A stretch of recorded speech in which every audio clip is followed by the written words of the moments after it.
رمضان کے مبارک مہینے میں دن میں روزہ ہے اور رات میں صلاۃ القیام ہے۔ صلاۃ القیام یا اس کو تراویح کی نماز کہتے ہیں، اور ایسے ہی وہ تہجد کی نماز بھی اس کو کہا جاتا ہے۔ وہ صلاۃ القیام بھی ہے اور صلاۃ التہجد بھی ہے، صلاۃ التراویح بھی ہے، یہ سارے نام ہیں لیکن نماز ایک ہی ہے۔ بہرکیف راتوں میں رمضان کے مبارک مہینے میں تراویح کی نماز پڑھنا یہ بھی بہت بڑے اجر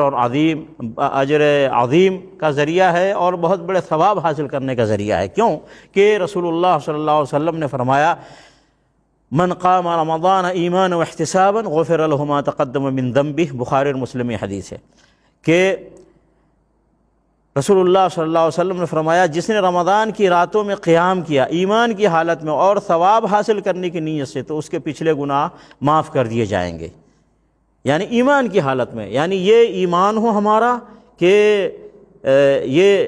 اللہ اس کے رسول صلی اللہ علیہ وسلم کا حکم ہے، اور یہ بھی ایمان ہو کہ اگر ہم یہ تراویح کی نماز پڑھیں گے تو ہمیں اجر اور ثواب ملے گا، اور احتساباً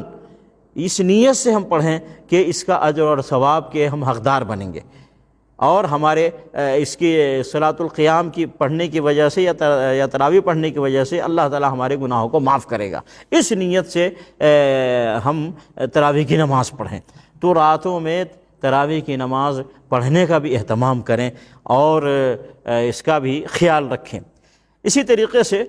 کتنی پڑھنی ہے تراویح کی نماز، اس کو بھی ہم دیکھ لیتے ہیں۔ ابی سلمہ بن عبد الرحمن رضی اللہ عنہ فرماتے ہیں کہ انہوں نے عائشہ رضی اللہ تعالی عنہ سے پوچھا کیف کانت صلاة رسول اللہ صلی اللہ علیہ وسلم فی رمضان، فقالت ما كان يزيد في رمضان ولا في غيره على 11 ركعة، رواہ البخاری۔ ابو سلمہ رضی اللہ تعالیٰ عنہ نے حضرت عائشہ رضی اللہ عنہ سے پوچھا رسول اللہ صلی اللہ علیہ وسلم کے رمضان میں رات کی نماز کیسی ہوتی تھی؟ تو حضرت عائشہ رضی اللہ تعالیٰ عنہ نے جواب دیا کہ رسول اللہ صلی اللہ علیہ وسلم رمضان میں رات کی نماز یعنی تراویح یا غیر رمضان میں رات کی نماز یعنی تہجد 11 رکعتوں سے زیادہ نہیں پڑھتے تھے۔ یعنی رسول اللہ صلی اللہ علیہ وسلم جیسا کہ میں نے بیان فرمایا کہ یہی تہجد کی نماز ہے اور یہی رمضان میں تراویح کی نماز ہے، اور اسی کو صلاۃ القیام بھی کہا جاتا ہے۔ تو نبی علیہ الصلاۃ والسلام رمضان ہو یا غیر رمضان ہو، اما عائشہ رضی اللہ تعالیٰ عنہ کے فرمان کے مطابق 11 رکعتیں پڑھتے تھے وتر کے ساتھ، یعنی 8 رکعت اور ساتھ میں 3 رکعت وتر۔ تو اس طریقے سے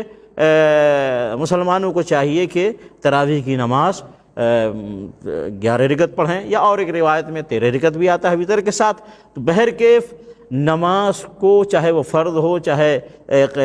تہجد ہو، چاہے وہ تراویح ہو، نماز کو نماز کی طرح پڑھیں، اطمینان کے ساتھ پڑھیں، سکون کے ساتھ پڑھیں۔ اور ایسے ہی نماز میں جو قرآن پڑھتے ہیں وہ بھی اطمینان سے پڑھیں قرآن مجید کو، اور ترتیل کے ساتھ پڑھیں، اور اس طریقے سے پڑھیں جیسا کہ نبی علیہ الصلاۃ والسلام نے خود قرآن کی تلاوت کیا ہے نمازوں کے اندر۔ تو نماز بھی صحیح طریقے سے پڑھیں، اور قرآن کی تلاوت بھی صحیح طریقے سے کریں، اور اچھے طریقے سے نماز پڑھیں تاکہ نماز کے اجر اور ثواب کے آپ حقدار بنیں۔ ہمیں دیکھا یہ گیا ہے کہ لوگ 20 رکعت نماز پڑھتے ہیں، 20 رکعت پڑھتے ہیں اور 20 رکعت کو اتنا اہم سمجھتے ہیں، اور 20 رکعت کو وہ فرض سمجھتے ہیں، اور 20 رکعت سے کم کرنے کو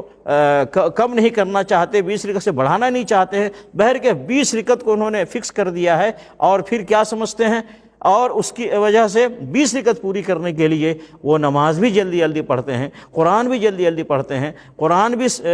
غلط پڑھتے ہیں اور نماز بھی غلط پڑھتے ہیں، وہ بجائے ثواب حاصل کرنے کے وہ گناہ حاصل کرتے ہیں۔ اس لیے کہ نماز بھی اطمینان و سکون سے پڑھنا ہے، اور قرآن کی تلاوت بھی اطمینان و سکون سے کرنی ہے، نہ قرآن کو غلط طریقے سے پڑھنا ہے، نہ نماز کو غلط طریقے سے پڑھنا ہے۔ بہرکیف آپ جتنا پڑھ سکتے ہیں، آپ 20 پڑھتے ہیں پڑھیے، لیکن نماز کو نماز کے طریقے سے پڑھیے، اور قرآن کو قرآن کے طریقے سے پڑھیے، اور اچھے طریقے سے نماز اور قرآن کو پڑھیں تاکہ آپ کو ثواب ملے۔ یہ کوئی بوجھ نہیں ہے سر کے اوپر کہ جس بوجھ کو اتار رہے ہیں آپ 20 رکعت جیسے تیسے پورا کر کے، ایسا نہ کریں۔ آپ 20 پڑھنا مشکل ہے، آپ 11 رکعت پڑھیں اطمینان و سکون کے ساتھ، اور یا 13 رکعت پڑھیں اطمینان و سکون کے ساتھ وطر ملا کر کے، بہر کے